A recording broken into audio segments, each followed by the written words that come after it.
Ya son las 8 de la mañana con 15 minutos, 8 con 15 minutos. Saludamos con el presidente de la Confederación de Nacionalidades Indígenas, el señor Leonidas Issa, que nos acompaña vía telemática. Nos debe una visita presencial. Recuerdo que nos ofreció la última vez una visita presencial, Leonidas, así es que la próxima esperamos que nos acompañe aquí en vivo y en directo a nuestros estudios. ¿Cómo está? Buenos días, bienvenido. Le saludamos a Alexis Moncayo, quien le habla, Licenia Espinel. ¿Cómo avanzan? ¿Qué evaluación tienen hasta el momento de estas mesas de seguimiento que se están dando para poner en práctica los más de 200 acuerdos que según el gobierno llegaron después de las mesas de diálogo tras el paro de junio pasado? ¿Avanzan o no avanzan? ¿Hay definiciones? ¿Les van a cumplir lo ofrecido o no? Buenos días, Leonidas. Buenos días, estimada Leseña y estimado Alexis. Muchas gracias por la invitación a la entrevista y efectivamente en la siguiente entrevista esperamos estar presencialmente.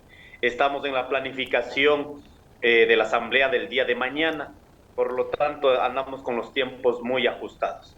Sí, sobre la consolidación del plan de implementación hemos estado tanto insistiendo. Al día de ayer quedaron trabajando hasta muy de noche, quedaron dos temas, en este momento a las 8 de la mañana se instalaron, esperamos que hasta el día 12, perdón, hasta el mediodía hasta las 12 del día de este día, puedan concluir con ese plan de implementación, para no salir a decir cualquier cosa también. Y a partir de ese trabajo, el día de mañana, con un análisis minucioso, a partir de los compromisos, los tiempos, los mecanismos de implementación, eso será valorada el día de mañana. Por ello, yo he sido muy duro también en algunas intervenciones, cuando ni siquiera se ha acabado el plan de implementación, ya salimos a decir que ya hemos cumplido con 74 acuerdos, que están 218 acuerdos, que ya tienen una planificación, cuando no se ha concluido.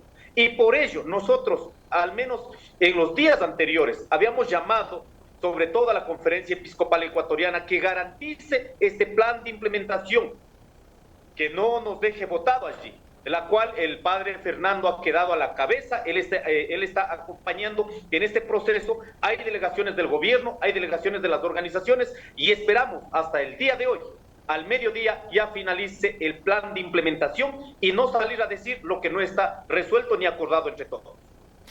Qué gusto saludarle al ingeniero Leonidas Issa, presidente de la CONAIE. No sé cómo decirle, presidente, ingeniero Leonidas. Siempre nos hemos tratado por los nombres. Ingeniero, como usted prefiere. Bueno, Leonidas, qué gusto tenerle como siempre conversando acá. Yo le voy a hacer una pregunta muy general, basado además en los hechos que hemos visto los ecuatorianos durante estos 17 meses de gobierno. ¿Ustedes confían en Lazo, confían en que el gobierno, una vez que se suscriban, se cierren los acuerdos, esos acuerdos se cumplan? ¿Todavía tienen algo de esperanza en que la palabra del presidente tenga valor o no? Confianza ni esperanza creo que nosotros no la tenemos. Pero hay un escenario, y esto también hay que dejar claro, hay un escenario que llevó a una movilización de 18 días, con la acción de la gente en las calles, obligó a sentar en una mesa de diálogo. Y ese no es una voluntad del gobierno porque no la hemos visto en el año, más bien acusaciones, estigmatizaciones. Por lo tanto, el acuerdo firmado en la mesa no es sobre la voluntad del gobierno, sino es una acción popular que está obligado a cumplir el gobierno nacional.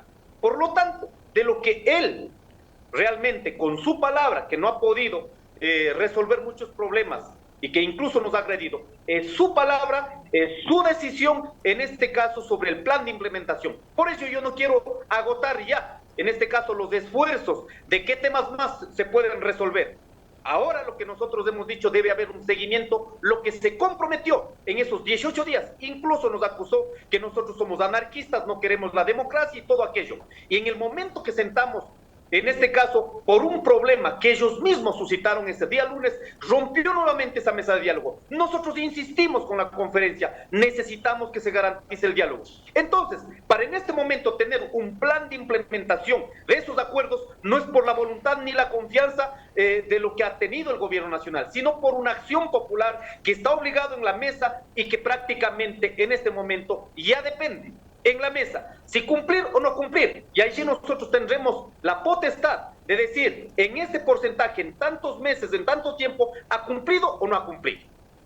Leonidas, ayer, en estos días conversábamos con el vocero de la FENOCIN y ellos ratificaban que estaban a la expectativa de la emisión de un decreto que viabilice la condonación de deudas de hasta $10,000. Ayer el ministro de Gobierno, Francisco Jiménez, de hecho que no le importa el plazo o la expectativa que tiene la FENOCIN respecto a que ese decreto se emita el viernes, que va a estar listo para el fin de semana o la próxima semana o cuando el tiempo así lo determine, y que solo va a ser en la banca pública. ¿Qué va a pasar con las personas que tienen este tipo de problemas, de deudas de hasta $10,000, los agricultores, los campesinos en la banca privada? ¿Y tienen ustedes información de en qué condiciones o qué características va a tener ese decreto? ¿Se va o no se va a cumplir con las aspiraciones que ustedes plasmaron en las mesas de diálogo respecto a la condonación de deudas? Mire, en la mesa de diálogo, después de 17 días y en todo el año, habíamos pedido que se extienda para todo el sistema financiero, privados, cooperativas de ahorro y crédito y público.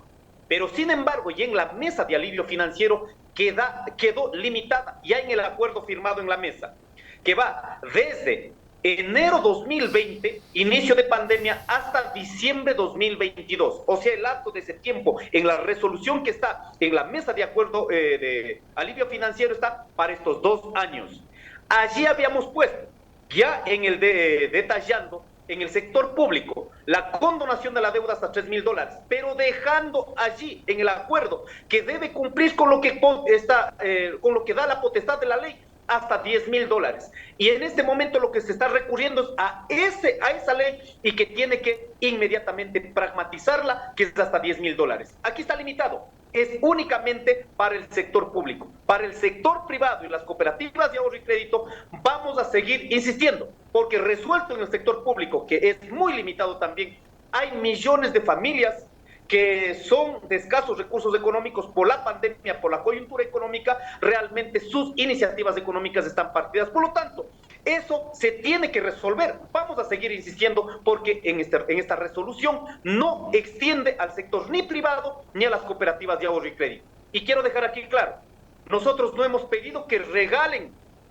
¿no es cierto?, sino más bien se pueda hacer una valoración de todas las deudas. Hay créditos que ya prácticamente no se pueden cobrar, sobre todo en el sector público, pero de la misma manera, en lugar de seguir achacando a esos sectores o a los compañeros que tienen estas deudas, más bien simplemente podamos extender esos créditos y puedan volver a ser nuevamente sujetos de crédito y nuevamente puedan volver a activar económicamente. Aquí también habíamos puesto, y he tenido en estos días llamadas de familias que están desesperadas con estos créditos que antes se daban los créditos educativos.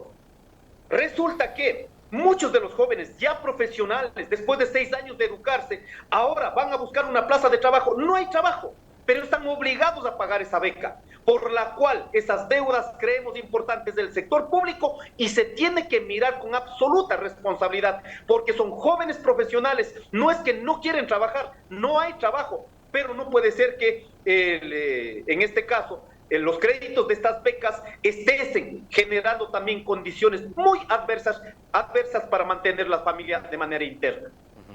Leonidas, yo le quiero preguntar a propósito de un tema que también es absolutamente coyuntural, que es este del censo.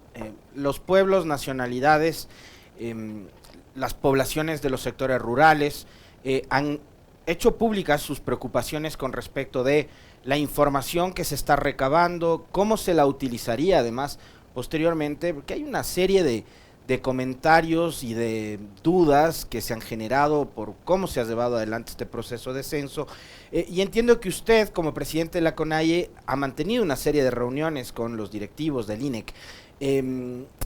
Ya no hay las preocupaciones y de paso decirnos cuáles eran, ¿no?, que tenían con respecto del trabajo que se iba a hacer al momento de ir a encuestar en las zonas de la ruralidad.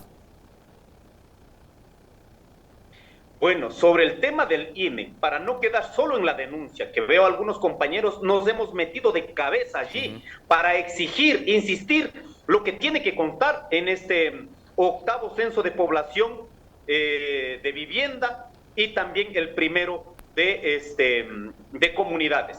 El de comunidades, por la acción que hemos tenido, eso está parado, está suspendido, mientras no se resuelvan algunas cuestiones de fondo que hemos hecho llegar al INE. Yo mismo me he ido a la reunión y decir con absoluta claridad por qué no estamos de acuerdo en ese procedimiento. No puede ser que de pronto este mecanismo signifique para reducir únicamente a las comunidades que se identifiquen en el censo. No, los derechos no se pueden coartar y no se pueden reducir de pronto a las comunidades identificadas. Hemos puesto nuestras preocupaciones. Ahí se estaba viendo en este caso la sistematización de los datos individuales de los padres de familia, de los dirigentes. Eso prácticamente, al menos en el censo comunitario, está sacado ya, está eliminado esa posibilidad. Por eso hay que ir actualizando, en este caso, sobre la información general que han ido saliendo después de estos debates. Por lo tanto, primero, no ha habido una campaña, un proceso de promoción de todo el censo. Segundo, lo que corresponde a garantizar la identificación de todos los pueblos y nacionalidades, mucho menor. A tal punto que en estos momentos están ajustando, capaz de que los medios masivos, sean privados, comunitarios o sean públicos, realmente puedan tener por lo menos una estrategia en el tiempo que corresponde hasta finalizarla. Estas preocupaciones las hemos puesto. El tema de censo de población que ya está en vigencia, nosotros vamos a poner con mucha fuerza que se pueda, por lo menos en estos días, que se puedan garantizar la autoidentificación de todos los pueblos con todas las identidades aquí en el Ecuador. Y en el censo de las comunidades, esto está parado. Hemos dicho, si no garantizan un proceso que tiene que estar incluido también el derecho a la consulta previa, libre e informada, nosotros no podemos avalizar una cuestión que hicieron únicamente desde la perspectiva del INE. Y ahí hablando de cuestionarios, le quería también preguntar, Leonidas, ¿cuál va a ser su postura como líder de la CONAIE y de la organización en general? De paso, preguntarle cómo está la relación con la bancada de Pachacutic, pero ¿cuál va a ser la postura de ustedes con respecto de la consulta popular que está promoviendo el gobierno y también, obviamente, su reflexión, cada uno de los temas que ha propuesto, ¿no?, el presidente? Bueno, creo que está claro, al menos la decisión del Consejo de Gobierno, que habíamos hecho una vocería pública, la consulta popular no resuelva los problemas de fondo, son pretensiones para tener una legitimidad política frente al desastre administrativo que ha tenido el gobierno nacional. Entonces, el día de mañana nosotros tomaremos una decisión colectiva, conjunta, desde las estructuras de base, ya una postura definitiva. Nuestra relación con el movimiento Pachacutic, con las autoridades, con los dirigentes en el territorio, realmente hemos tenido una relación fluida. Donde hemos tenido problemas realmente es en la conducción nacional, en las vocerías nacionales, donde no han querido de alguna manera interlocutar o respetar las decisiones de las organizaciones. Pero ahí me quedan un par de duditas, Leonidas, por favor. La una es personal, suyo, su opinión, es no apoyar la consulta, por un lado, y por otro, a pesar de que con la bancada la cosa va bien, digamos, comportamientos como el de Guadalupe Zori y otros representantes de Pachacutic, el señor Vanegas, que se ha mostrado muy cercano a Villavicencio, sobre todo en los últimos días, ¿a ustedes no les han hecho pensar mejor, digamos, de esos niveles de representatividad de esta gente que tiene la bancada? Sí, nos ha dejado muchas dudas, no solo de estos asambleístas, otros asambleístas. Bueno, cada quien tendrá que responsabilizar sobre sus actos. Lo que aquí nosotros vamos a hacer es sostener una postura política, ideológica, frente a la coyuntura, frente a la realidad, sin perder el horizonte de lo que ha dicho nuestro proyecto político. Sí, pues, si vienen de los sectores que siempre nos han atacado, lógicamente han tenido un espacio gracias al movimiento Pachacutic y ahora están haciendo vocerías sobre sus intereses, más no lo que comprometieron al inicio, cuando juraron de ser candidatos, al ser candidatos, cuando dijeron que juran y comprometen sostener el proyecto político del movimiento a la cual ahora representan. Eso lo han dejado a un lado, sino están haciendo vocería de acuerdo a sus intereses, a su vocería que siempre han hecho en su vida. Leonidas, como CONAIE, ¿están siguiendo de cerca o tienen algún pronunciamiento respecto a la situación por la que atraviesa el ex dirigente del movimiento indígena, el señor Antonio Vargas, que está siendo procesado por presunto peculado. Sí, el compañero Antonio Vargas, como muchos compañeros, tienen procesos judiciales. Efectivamente, el compañero Antonio Vargas incluso tuvo el indulto del actual presidente de la República por defensa del territorio. Ahora ahí también tenemos que ser muy responsables, hay que mirar con atención los detalles a lo que llevaron en este caso a tener ese proceso judicial. En ese sentido, si miramos que realmente hay una agresión o con cualquier factor que hayan impuesto estas decisiones, pues nosotros saldremos a respaldar también. Si no, de lo contrario, simplemente exigir que la justicia tenga independencia y que garantice un debido proceso. Leonidas, usted participó en la cumbre sobre el clima en representación de la CONAIE y de los movimientos indígenas. ¿Cómo le fue allí? Cuéntenos. Bueno, he estado en 2 eventos en esta semana que he salido del país.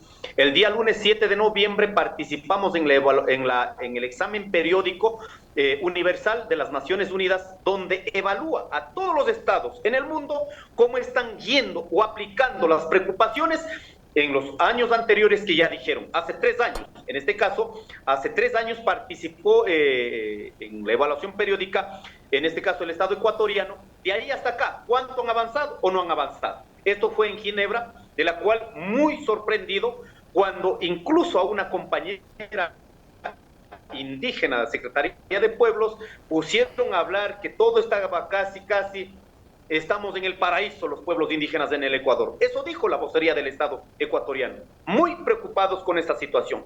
Luego trasladamos a Egipto. En Egipto se discuten 2 campos grandotes. Uno, ¿cuál es la responsabilidad de los estados, la responsabilidad de las partes, en este caso de las empresas transnacionales, sobre el cambio climático? ¿Cuál es la responsabilidad? Y 2, se discute en dónde encontramos los cimientos para realmente resolver el problema del cambio climático. Y allí, la ciencia, no la digo yo, la ciencia en una mesa científica lo han determinado. Uno, que los pueblos indígenas son los sectores o los territorios mejor conservados a nivel global. Por lo tanto, para enfrentar el cambio climático debemos, la ciencia dice esto, debemos escuchar el modelo de gestión territorial de los pueblos indígenas en el mundo. Y una cuestión que hasta hace rato quedaba en la duda, donde decían si el cambio climático es o no es. Ahí se discutió. El 100% del Comité Científico Internacional está consciente que el cambio climático es una realidad, no es una especulación como hasta ciertos años se tenía como esto presente. Todos estos temas hemos llevado. Yo he tenido la posibilidad de participar en el pabellón de pueblos indígenas, he tenido la posibilidad de participar también en el pabellón de la ciencia, he tenido la posibilidad de participar también en el pabellón de biodiversidad, que esto de igual nos han hecho la invitación a Canadá, que se va a discutir en un evento mucho más amplio sobre la biodiversidad en el mundo. Muchísimas gracias, Leonidas. No sé si tienes más inquietudes. Sí, yo le quería plantear una última inquietud, brevísimo igual, porque ya tenemos a nuestro siguiente invitado en espera, Leonidas. Ahora se conoció de que no serían 5, sino al menos 26 los privados de libertad que se habrían fugado nuevamente de una cárcel, en este caso de la penitenciaría del Litoral. Los problemas de seguridad son cotidianos, son habituales. No sé si usted ahí, de paso, quiere hacer un comentario sobre cómo la están pasando en la ruralidad con el tema de inseguridad, pero le pregunto a nivel país. Hay un gobierno que está muy pendiente de todo. Conversábamos con nuestro invitado anterior de, por ejemplo, poner a gente vinculada a los negocios del presidente en la Procuraduría General del Estado, de bloquear la elección del superintendente de bancos para garantizarse poner a alguien absolutamente leal a él, a consejeros como Aparicio Caicedo manipulando todo el sistema político para tomarse el Consejo de Participación, etcétera, etcétera, etcétera. Es decir, el presidente está muy pendiente de los negocios, no la venta del Banco del Pacífico, pero los problemas reales de la cotidianidad, como el de la economía, más cercana a la gente, la salud, la educación y la inseguridad, no parecerían prioridades para el gobierno. ¿Usted qué lectura le da a esta forma tan displicente de atender estos problemas que tiene el país por parte del Lazo y de todo el gobierno? Lo que está claro es que cuando los gobiernos de derecha, que así dijeron en campaña, y eso lo están haciendo, los gobiernos neoliberales, a los estados miran únicamente como mecanismos de negocio, donde liberalizan para que sean favorecidos las empresas. Esa es la lógica del neoliberalismo. Cuando hay un gobierno que dice, bueno, por lo menos hay que garantizar un sistema de administración en todos los campos que garanticen condiciones mínimas para los ciudadanos, entonces eso es gasto social, eso es, como más le dicen, el Estado muy gordo, cualquier cosa lo dice. ¿Por qué? Porque solo miran al Estado como un mecanismo de negocio. Miremos los criterios sobre los que se sostiene los más cercanos del señor Aparicio Caicedo, que andan inventando incluso teorías para sostener el capitalismo, el neoliberalismo, cuando miramos que este es un problema global que ya no da más este modelo y siguen diciendo que ese es el camino. Entonces, en esa medida, lo que ha hecho es desde esa visión que propusieron, desde hace 10 años, fueron a la campaña y ahora lo están pragmatizando, el efecto inmediato es el sufrimiento de la población, el sufrimiento de la ciudadanía. Si siguen diciendo, señores, que hay la narcopolítica y no hacen nada para mejorar institucionalmente, para controlar las mafias, para controlar el crimen organizado, eso ha permitido que tenga una deslegitimación del gobierno, no tenga un apoyo popular y en este momento anden intentando oxigenarse como gobierno, en este caso, en las consultas populares o aquello. Eso lo que denota, al menos en esta coyuntura, es deben, por lo menos lo que les queda, deben garantizar, en consolidar y garantizar una administración por lo menos del tiempo que les corresponde.